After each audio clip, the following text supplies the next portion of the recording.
Hello everybody, welcome to more Political Excess. This time we'll do a deep dive into another governor's election. We're going to take a look at Kansas this time. We're winding these down. I'm trying to get through all of them. But let's start on Ballotpedia and get some background on Kansas. The incumbent governor is Democrat Laura Kelly. She's running for re-election to a second term. 4 years ago, when she first won election, she won with 48% of the vote, which was good enough for a 5% margin. Prior to serving as governor, she did spend some time in the Kansas State Senate. Her opponent on the Republican side is Derek Schmidt. Schmidt is the current Kansas Attorney General, and prior to that, he also spent some time in the Kansas State Senate. And let's go back and take a look at their primaries. Laura Kelly, she was essentially unopposed in her primary with over 96% of the vote. And Derek Schmidt, he had minimal competition, and he won with 78% of the vote. And let's go down here and see how this race is rated. Well, all three of the main sites, Cook Political Report, Inside Elections, and Larry Sabato, have it rated as a toss-up. My own rating has been tilt Republican, but I do think this will be a close and competitive race.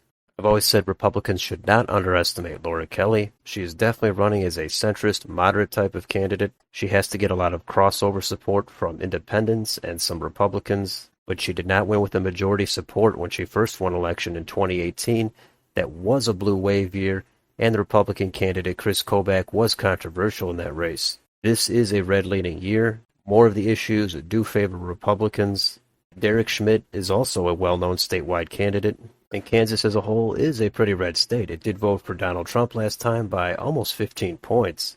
And also considering Laura Kelly's incumbency, it would be hard to knock out an incumbent, and I think there are enough factors in his favor to be able to get it done.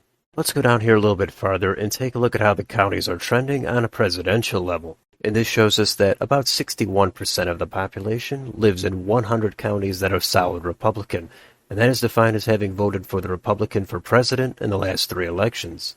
And there's an additional 29.3% of the population that live in 3 counties that are new Democratic. And those counties voted for Mitt Romney in 2012, Donald Trump in 2016, but switched and flipped for Joe Biden 2 years ago.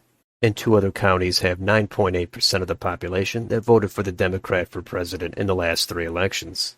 So let's go down here and take a look at some of these counties. And the most populous county with over 20% of the population in it is Johnson County. That has a lot of the suburbs from Kansas City. And we can clearly see over the last 3 presidential elections that has definitely trended toward the Democrats, going from 40% support with Barack Obama all the way to 53% with Joe Biden. So that is certainly a county for the Republicans to be concerned about the trends in. Above that is Wyandotte County, and that has the Kansas side of Kansas City, and that has pretty much always been a solid blue county, supporting Joe Biden by over a 30-point margin last time. The other solid blue county is Douglas, that has Lawrence, and it's a college town, and that supported Joe Biden by his widest margin in the state with just under 69%. The other county to mention is Sedgwick County, and that has Wichita, and that is a major city. However, it did support Donald Trump still with almost 55% of the vote, though Joe Biden did do better there than the 2 previous elections.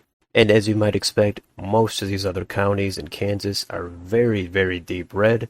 Most of them do not have much population in them, but many of them voted for Donald Trump, easily over 70% of the vote, and there are plenty that supported him with over 80% of the vote. So there are some blue areas trending toward the Democrats, and that could pose a problem for Republicans if they continue down the road. But as of right now, there's so many deep red counties, and the blue counties, they're not so overwhelming that they drown out all this red vote. So it is an uphill climb for a Democrat to win statewide, and that's why this race is especially notable that it's so competitive. Let's take a look at the 2018 county map to see how Laura Kelly did during her first win. So she had 48% of the vote, and she actually did win Sedgwick County by 6 points. The other blue counties she did on par or better than Joe Biden did, and the margins in these extremely red counties were reduced, some of them getting under 70 or 60% of the vote, plus the third-party candidate Greg Orman taking 6.5% of the vote. All that was enough in a blue wave year for Laura Kelly to pull out a win. Let's move on to YouTube and take a look at their channels. Here is Laura Kelly's. She's got some stuff on here, some ads, and a few other things if you want to take a look at this. And I think this is Derek Schmidt's channel. He doesn't really have much on here. There's a few things from a few months ago, so that is definitely underwhelming. However, I have seen ads for Derek Schmidt, as well as other Laura Kelly ads. Here is a channel that has a bunch of Kansas-related stuff, tons of ads for these candidates on here, as well as the congressional candidates. So this is worth checking out if you want to see more about these two candidates. Now we could also look at their official campaign websites. Here is Laura Kelly's if you want to see where she stands on the issues or donate to her campaign. And here's Derek Schmidt's channel if you want to see where he stands on the issues or donate to his campaign. And how about the debates? Well, there were two debates. I know I did watch this first debate, and the crowd cheering, that part is really disappointing for me. I want to hear these candidates talk instead of being interrupted every 30 seconds. But as I said, Laura Kelly, she's going for the moderate approach. It's probably going to work to an extent. But Derek Schmidt, he definitely has plenty of issues to run on his own. And here is the second debate if you want to take a look at this one. And let's go over to Wikipedia and take a look at their endorsements. Here are Laura Kelly's endorsements. She does have some crossover Republican support.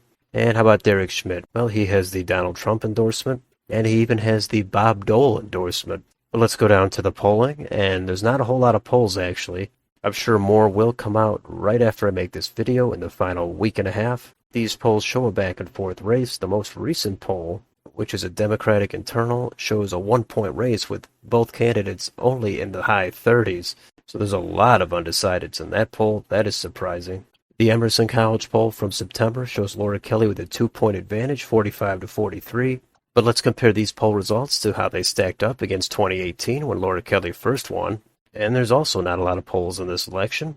They pretty much underestimated both candidates. All these polls at the end were very, very close, both candidates coming out ahead in some of them. And again, the big factor in that race was the third-party candidates taking away support, probably more so from Chris Kobach, the Republican candidate, and that enabled Laura Kelly to pull off the upset. And finally, let's get on PredictIt and take a look at the market. And there we have the Republican Party, Derek Schmidt at 60 cents. Democratic Party, Laura Kelly is at 40 cents. So that's a close race, but the Republicans appear to have an edge. So what is the conclusion here? Well, as I've said, Kansas is definitely a red state. It's probably trending toward the left over time. There was also that abortion amendment that was defeated in Kansas. Now, that is one issue Laura Kelly is running big on. But aside from that issue and her presenting herself as a bipartisan moderate that can get things done, Derek Schmidt is favored in most of these other issues. Crime and inflation, all the standard ones, that's going to benefit him. He's won statewide, so he's not untested. But I can see some of these voters wanting to support divided government and have a Republican legislator and a Democratic governor. They might see that as preventing either party from going to the extremes. And to some extent that is true, although Republicans did have a supermajority in the state legislature. And Laura Kelly, she comes off as non-threatening. That's probably an advantage in a state like Kansas, where she does not want to look like an activist or anybody from the progressive wing. That would be off-putting for Kansans. But even having said all that, Derek Schmidt should probably still eke out a win. But if he ends up coming up short by 1 or 2%, I'm not going to be too surprised. I think Republicans took this pickup opportunity for granted because they thought it's Kansas and it's a midterm year benefiting Republicans. But state politics are different than federal politics. We'll see if we get some better polls out here in the final 10 days. I am excited to see who's going to win this competitive election. Anyway, that is a deep dive into the Kansas governor's election. Let me know in the comments, are you following this race, and what do you think the margin is going to be? Let me know down below. And if you enjoyed this channel, please consider liking, sharing, and subscribing. Thanks for watching. I'll see you on the next video.